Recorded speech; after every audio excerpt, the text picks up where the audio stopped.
Arnold, great to have you on the podcast. Very honored to have you here. Arnold, what's cooking today?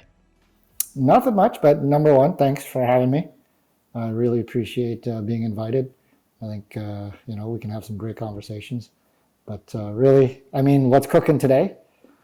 AI is cooking today. Everybody knows that. AI is absolutely cooking, and I look forward to getting into that with you. That's for sure. To our listeners, and for those who don't know Arnold, he's a pretty cool cat, pretty cool dude. Arnold is a surfer, a DJ, a self-professed armchair economist, and an influential figure in the AI landscape. He started his career as a student of the works of Geoffrey Hinton, affectionately known as the godfather of AI. Arnold went on to lead PwC's tech strategy and national consulting practice in Canada and scale IVADO Labs into Canada's AI powerhouse.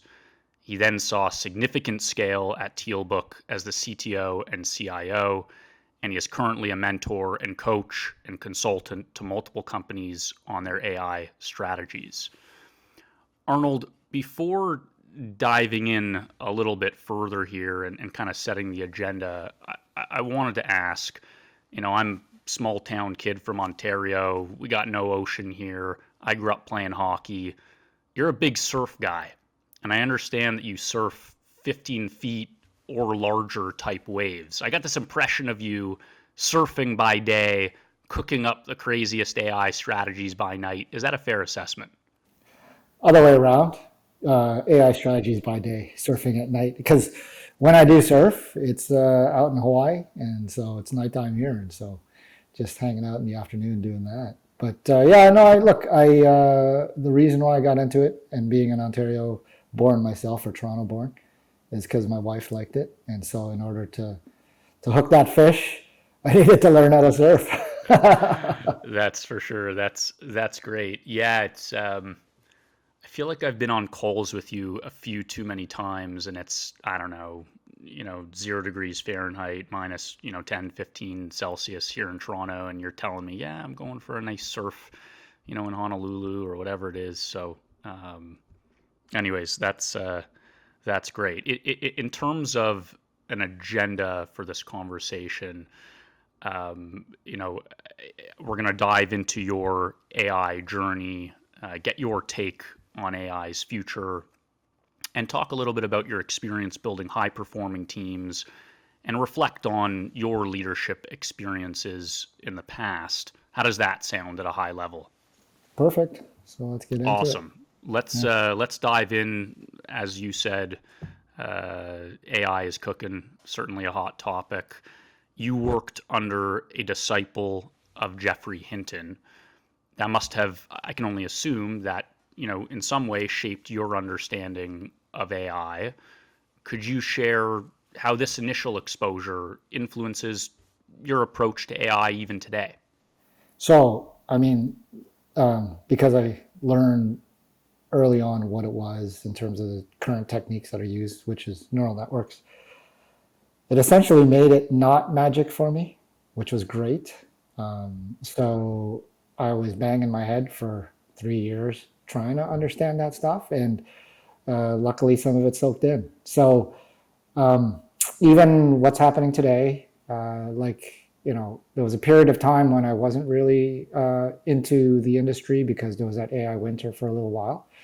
But soon as it started picking up, and what I mean by that is there was certain seminal, I would say, moments in time where there was findings or breakthroughs into research that gave it a step change in terms of the capabilities.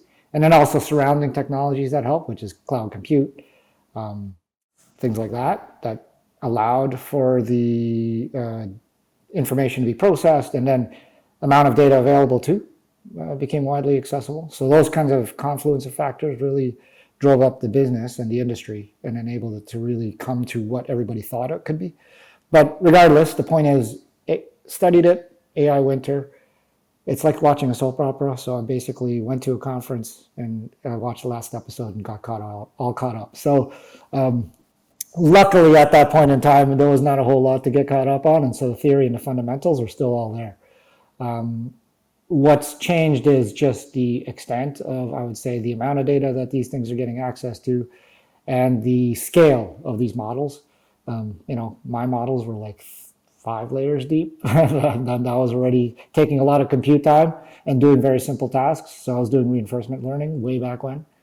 Now, solving AlphaGo, doing all these large language modeling and being able to translate information and then create images and all this other stuff. When you look at the unit of the technology, it's fundamentally the same. And then they just built out slightly different architectures or creative architectures on how to connect those neural networks. And then they just blew out the numbers, like, they're in the 175, $500 billion ranges now. So way larger data sets, yeah, Yeah. Yeah. yeah. So I'm not going to pretend I know how those scaling factors, kind of drive how these behaviors are happening now with respect to the new models, but at least I understand the fundamental unit. And that just at least gives me an assurance that it's not magic, right? That's the big thing. Yeah. So that it's just an input output machine still. Yeah. Yeah. Yeah. Certainly doesn't feel like that when you interact today with generative AI. Definitely, in some ways, it does feel magical. You know what I mean? Well, I'll say it amazes me for sure. Like, I'm not saying that I don't get amazed. I'm like, when I do certain things, I'm like, we've been dreaming about this for a long time, and like now it works. It's like pretty amazing. But again, coming down to the fundamentals, I'm like, I get it in terms of the unit of how this thing is actually working. So kind of cool. Yeah. Given these rapid and monumental evolutional changes to AI, are you surprised by where we are today? Not surprised? I mean, I always thought it was there. What surprises me at this moment in time is the speed, right? Because I mean, ImageNet in 2012, that was pretty cool in terms of being able to now recognize objects reliably. I mean, that was super awesome. And then there was, a few advancements in between now and then, but the pace at which the technology is advancing and how it's being widely, I would say, communicated and permeated across society in general, that's what's amazing me right now. Like when ImageNet happened in 2012, I mean, we all in the industry were like amazed, but maybe one little segment on CNN. I don't even know it made it to CNN. But now it's like you turn on CNN and CNBC, and I don't know, every other word is AI. It is fascinating. It's been crazy to view how quickly this has moved. It seems like every day there's an exponential leap of some sort that's occurring. I think about my two children. I got a son who's almost 3.5 years old, a daughter who's 18 months old. I think out 10 years, 15 years into, hey, what does their education look like? What is it going to be like when they go to university? What does the workforce look like for them? How do I prepare them for that? And, you and I can go back and forth on different hypotheses and whatever else, but let's stick to, the next 2 to 5 years. If you had unlimited resources at your disposal, how would you shape the AI industry over the next handful of years? So I would say there's still a lot of technical skills that are required to make these systems work effectively. Although, GPT in itself, or ChatGPT, is very much out of the box. Integrating it to within an enterprise workflow and the tool sets still require a lot of traditional engineering skills. And so that has got a good, I would say, runway for the next little while, as a lot of these tools are now going to be better integrated, because right now they just sit on its own. You just go to chat.openai.com and do your thing, and it's very much a separate experience. And that's has given the evidence that this can be useful, a very useful tool. but to fully integrate it with proper security, proper governance around the information, and then effective integration with the actual enterprise systems. That is still very much a very strong engineering exercise that needs to be done. So I would say in the short term, there's still good runway for great engineers to make this happen and to apply this effectively. And then beyond the engineering, there's still change management, there's process change. So from a digital perspective, those types of skill sets, change management and understanding the technology sort of viewpoint on that and how to adopt technology and drive change through technological change, still very relevant. I would say beyond that time frame when it becomes more commonplace where these technologies are adopted, then I would say it's more critical thinking. And I mean, I look for that today already because in the forecasting of what's going to happen, because that's already still super useful now.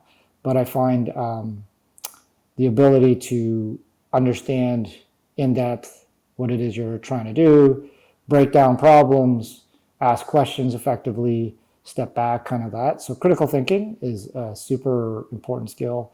And some universities are already starting to teach it, which I've seen in the form of a few ways. And the one I've seen, which I like a lot, is called computational thinking. And so what it does is understand how to break down, I would say, tasks, which you need to explicitize, if I may say that word, because we often do activities and things implicitly.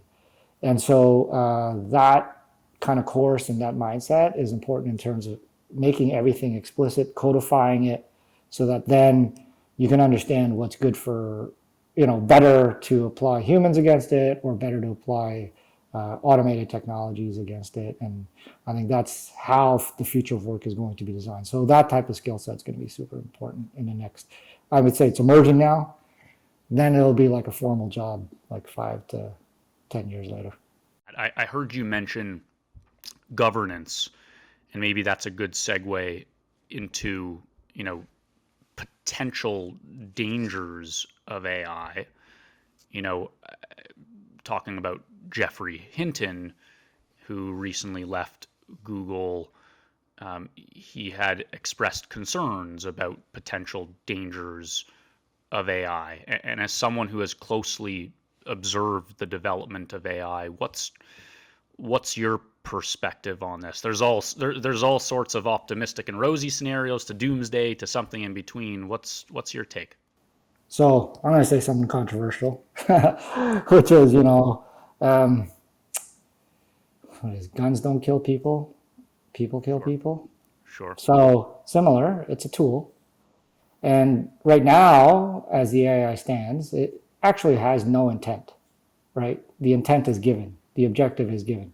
Now, Through prompting and yeah, through through. prompt, like you Sure. tell it what to do, and then it does it. Now, the only question is, there are chained kind of mechanisms in there that allow it to then create additional prompts to then instantiate other agents that then do things. So you're trusting the initial interaction with your AI agent to then either do the action itself, interpret what you said to do that effectively, or interpret it and then pass on further instructions downstream to other AI agents that cascade into final action.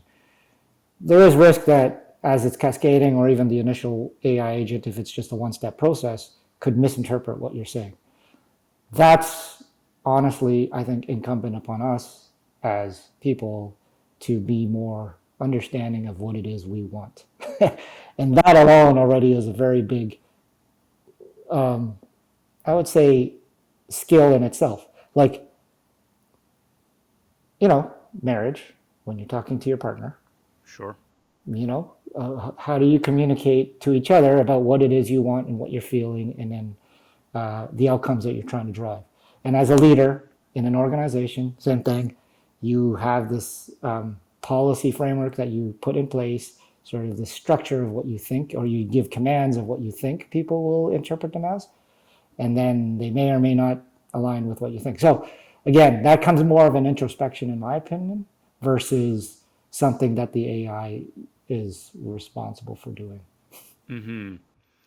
It's interesting. It was recently I was playing around on Auto GPT, and you talk about the chain, right? And really, I mean, even Auto GPT, you put in a prompt, kind of an end game, and but you talk about the chain, and you could see how,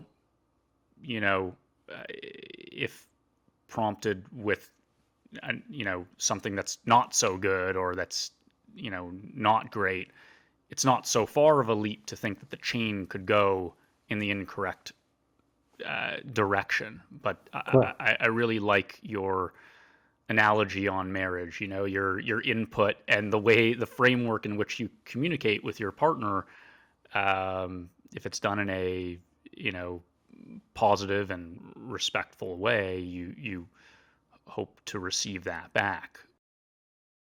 The one thing I will say is feedback is important. So that's one thing I learned, particularly building on these new tech, on large language models, is how do you expose what it is doing a little more, so that it is a little bit unfair to put the full responsibility on the initial user who creates that prompt, because we just don't know the outcome yet.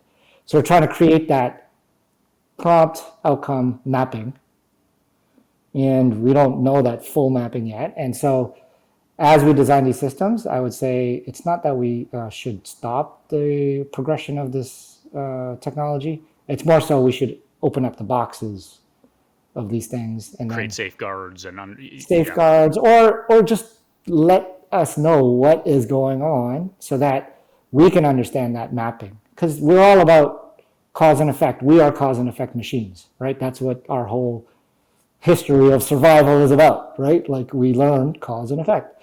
So in order to do that, especially when it's chained, how do we understand that? And that's a big element of, I would say, design in these systems, right? So one of the fears or opportunities, depending on how you look about it, in terms of AI, this is probably a good sort of transition here, is how AI will affect teams and people. And I'd like to get your thoughts on building high performance teams. And I'll just give a little bit of color and context to our audience. Your experiences with scaling teams at IVADO Labs and Tealbook are very impressive. As CTO at IVADO Labs, you built and scaled the company to around 100 employees and to 30, 35 plus enterprise clients in just a few years. As the CTO at Tealbook, you scaled the AI engineering and data teams from around 20 to around 70 in under a year. And essentially, as I understand it, rebuilt the entire data platform in a little over a year. Could you shed some light on the unique challenges you encountered and strategies you employed in these experiences? So I guess because I'm a trader to a certain extent, like I used to do that, I can't say I'm good at it, but I understand the techniques.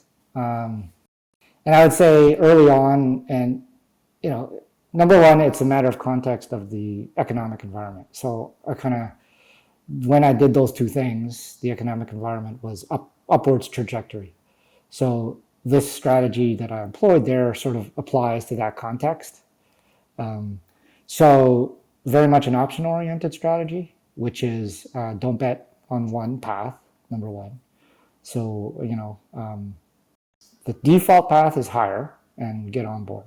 But we all know that's slow and that takes some time and that really adds burden to the actual teams building the solution. So that's one path I always naturally activate.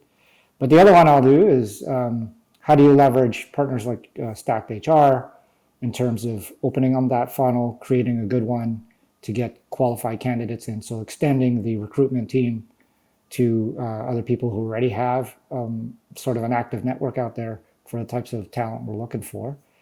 And then the last channel I would say is also outsourcing, right? So how do you selectively use contractors, outsourcers?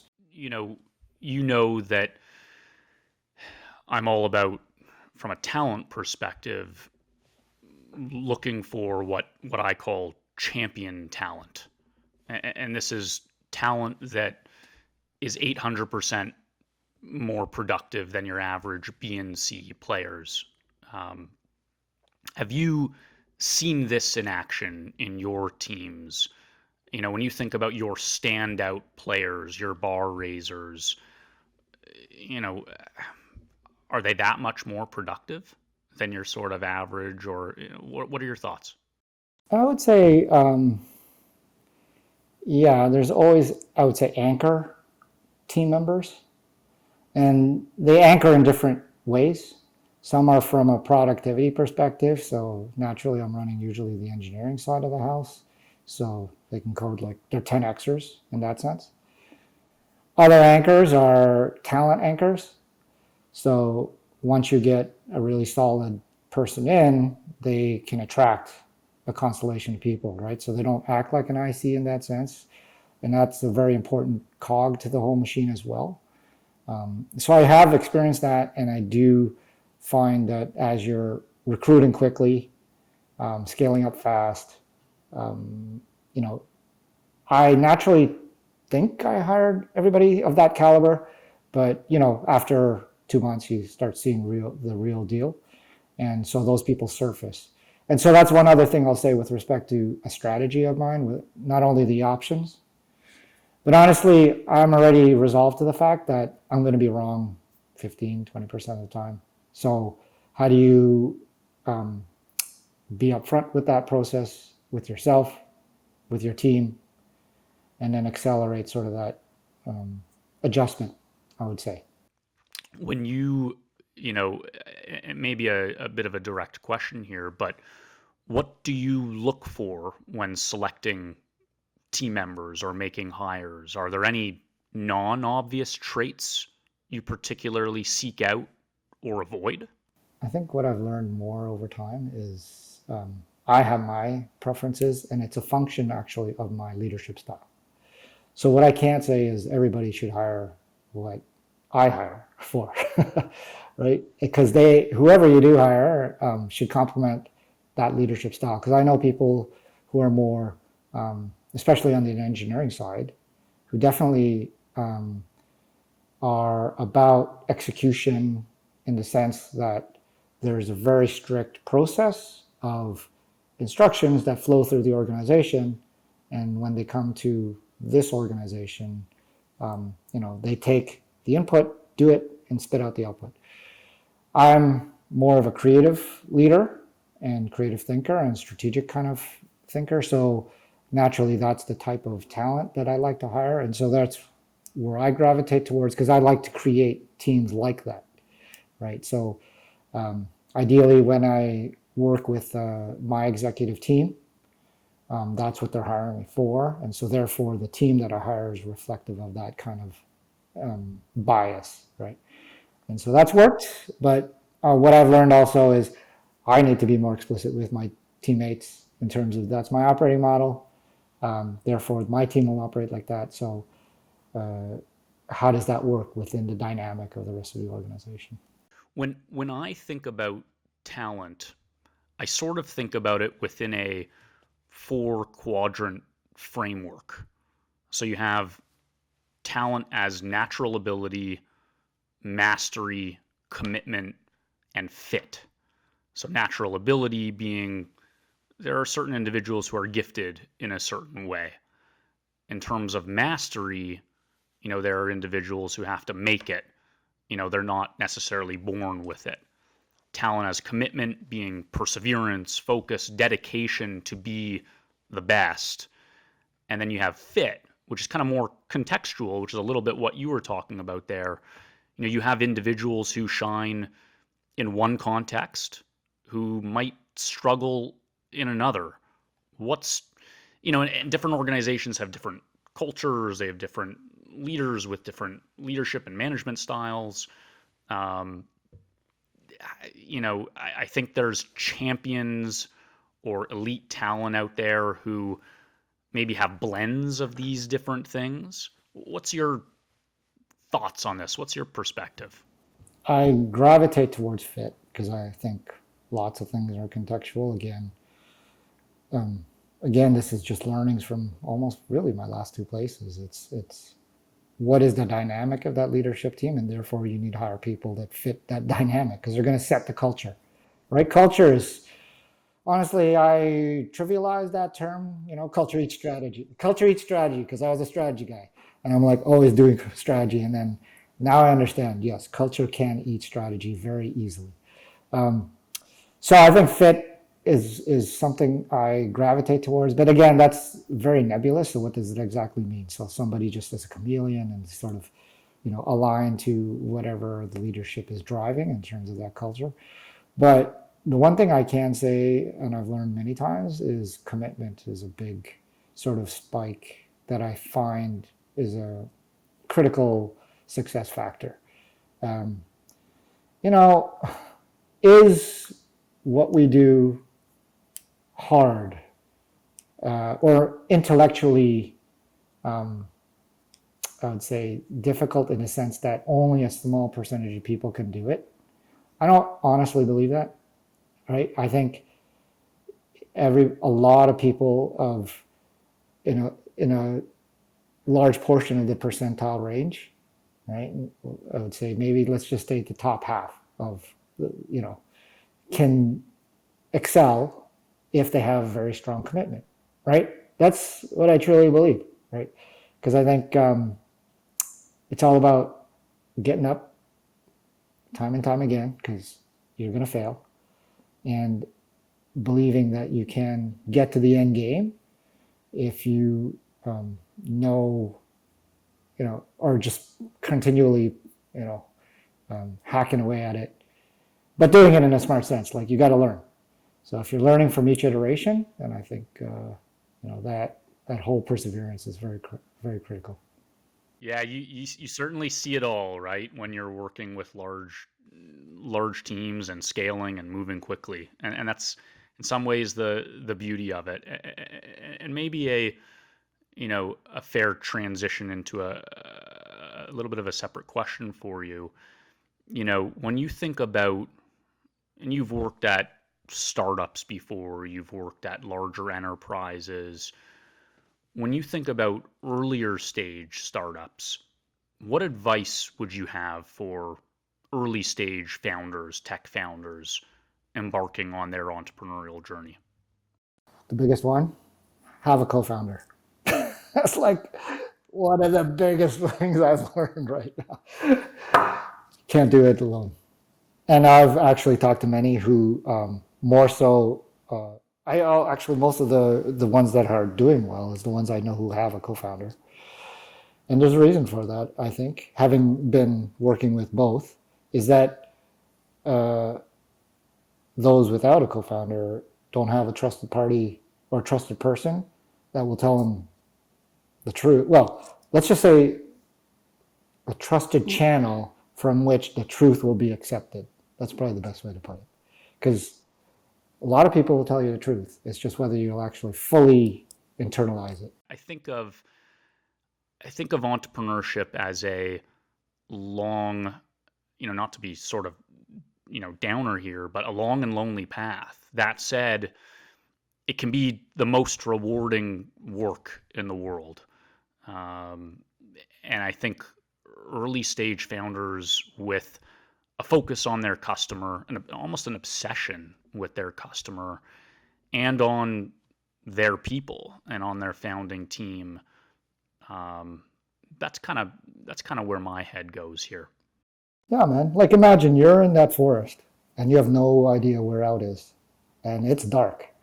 If you have somebody beside you, it's a lot easier being in that forest. I couldn't agree more. I mean, an early stage startup, you need you need an amazing team. I mean, really, at the end of the day, that's all that matters. That's one of the, if not the most important indicator of the success of that startup that probably has some sort of massive vision, and they're going to need the best people that are going to debate and come out with great ways to move forward. Actually, I'd say you need the best team. You don't need the best people. Like it's how those people work together. But one thing I'll say about AI moving forward too, it just actually what it does is force us to work better together as people. That's really it. So, like, we have to learn how to understand each other more. That's what it's going to force on society, I'm hoping, and hopefully that's a positive change and force to this whole transformation. Let's hope so.